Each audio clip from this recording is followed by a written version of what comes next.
Hello, dear students. This is the chapter number 2 of chemistry. Class 9 is matter around us pure. And this is the part 1 of the video. First, we are going to discuss about the introduction.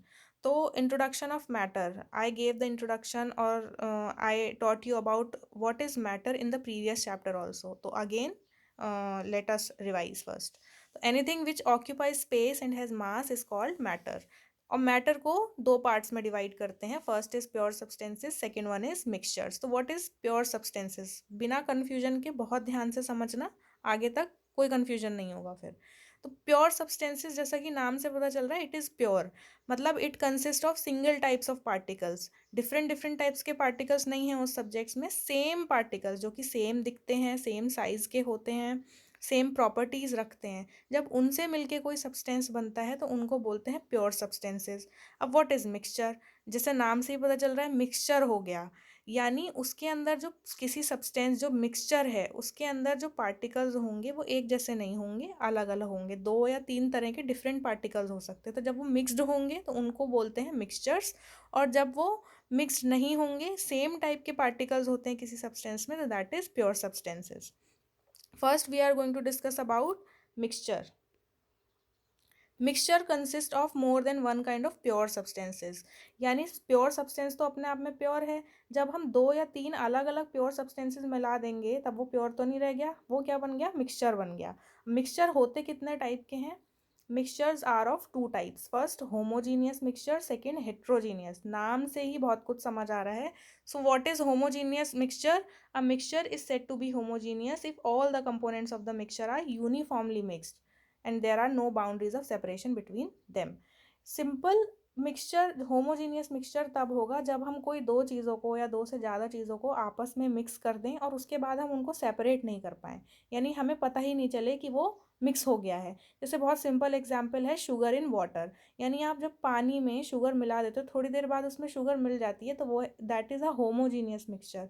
क्योंकि आपको पता ही नहीं चल रहा है पानी के अंदर शुगर मिल गया, वो घुल गई ना पूरी तरह से. That is that type of mixtures are homogeneous mixture, जिनको आप सेपरेट आउट नहीं कर सकते. देख के भी आपको पता नहीं चलेगा कि उसके अंदर क्या मिला है. जैसे sugar in water, salt in water. Next is heterogeneous mixture. A mixture is said to be heterogeneous if all the components of the mixture are not uniformly mixed. इसका मतलब कोई भी मिक्सचर, वो तब उसको हेट्रोजीनियस मिक्सचर बोलेंगे जब हमने दो दो या दो से ज़्यादा चीज़ों को आपस में मिक्स कर दिया और वो यूनिफॉर्मली मिक्स नहीं है. इसका मतलब हम उनको देख के भी बता सकते हैं कि इसके अंदर कितनी चीज़ें मिली हुई हैं, या फिर हम उनको फिजिकल मेथड से सेपरेट भी कर सकते हैं, अलग अलग भी कर सकते हैं. जैसे वाटर एंड सैंड, अगर आप पानी में रेत मिला दोगे तो वो नीचे जाके बैठ जाएगा और आपको अलग से दिखेगा भी कि पानी के अंदर मिट्टी मिली हुई है या रेत मिला हुआ है. तो these type of mixtures are heterogeneous mixtures. Next, हमने अभी मिक्सचर्स की बात की. अब next topic is solution. Solution क्या है? Solution is a homogeneous mixture of two or more substances. Solution बहुत ही सिंपल तरीके से समझो, जब हमने कोई दो चीज़ों को आपस में मिक्स किया, वो पूरी तरीके से मिक्स हो गए, इट मीन्स वो सोल्यूशन बन गया. हमने दो या दो से ज़्यादा चीज़ों को मिक्स किया और वो पूरी तरीके से मिक्स हो गए, तो उसको हमने बोला सोल्यूशन. तो सिंपल सी बात, एक क्या समझ में आई? वो कैसा मिक्सचर हुआ? होमोजीनियस, क्योंकि हम उनको सेपरेट आउट नहीं कर सकते, पूरी तरीके से वो घुल गए हैं एक दूसरे में. जैसे सिंपल अभी जो मैंने आपको बताया था शुगर एंड वाटर का एग्जाम्पल, पूरी तरीके से मिक्स हो जाएंगे. लेकिन जैसे मिक्सचर के टाइप थे होमोजीनियस एंड हेट्रोजीनियस, ऐसे ही सोल्यूशन के भी. सोल्यूशन में दो कंपोनेंट्स होते हैं. सोल्यूशन दो चीज़ों से मिलकर बना होता है. First is solvent, second is solute. तो अब इन दोनों का मतलब क्या होता है?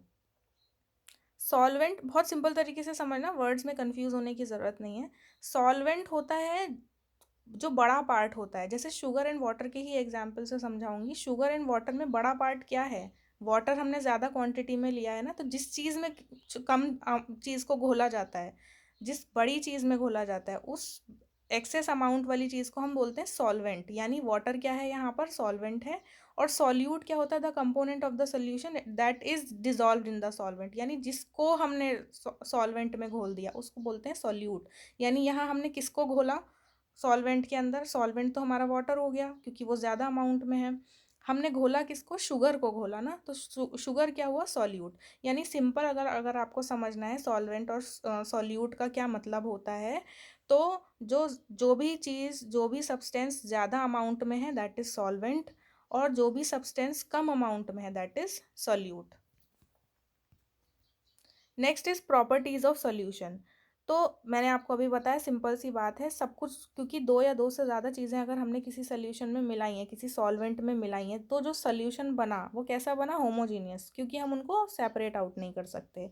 दूसरा क्या प्रॉपर्टी होती है उनकी, वो पार्टिकल्स बहुत ज़्यादा 1 nm से भी ज़्यादा स्मॉल होते हैं, यानी नेकेड आइज से नहीं दिख सकते हमको। और अगर हम उनमें बीम ऑफ लाइट पास करवाएं तो क्या कहते हैं, वो विजिबल नहीं होगी। उसके अलावा उनको हम फिल्टरेशन या और मेथड्स के थ्रू सेपरेट भी नहीं कर सकते। और दूसरी बात, अगर हम उनको अनडिस्टर्ब छोड़ देंगे तो जो पार्टिकल्स हैं वो नीचे की तरफ बॉटम में जाके सेटल नहीं होंगे, क्योंकि होमोजीनियस है, वो मिक्स मिक्स हो चुके हैं ना, घुल चुके हैं पूरी तरीके से, तो वो सेटल डाउन नहीं होंगे नीचे जाके। तो these are the properties of solution. तो आई होप आपको समझ आया होगा। If you have any query you can ask me. Thank you, have a nice day.